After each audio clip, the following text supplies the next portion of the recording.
रजीम बिस्मिल्लाहिर्रहमानिर्रहीम अस्सलाम वालेकुम वरहमतुल्लाह। बहुत दिनों के बाद आज फिर आपका भाई आपकी खिदमत में हाजिर है और आज हम बात करेंगे पाकिस्तान को दरपेश चैलेंजेस और इसकी बुनियाद और इसकी वजह जो है वो सिर्फ और सिर्फ दीन से दूरी है।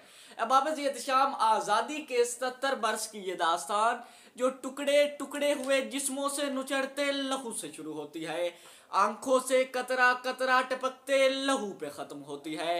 ये वो दास्तान है जिसको लिखने के लिए स्याही हिंदुस्तान के हर मुसलमान के दिल से ली गई। वो दास्तान जिसका हर्फ हर्फ खूने मुस्लिम से तहरीर है।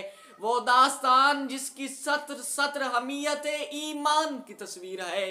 चलिए इस दास्तान को हिजरत की ट्रेन से शुरू करते हैं, उस बाप की शुजाअत से शुरू करते हैं जिसके बेटों को बंटवारे की आड़ में बांट दिया गया।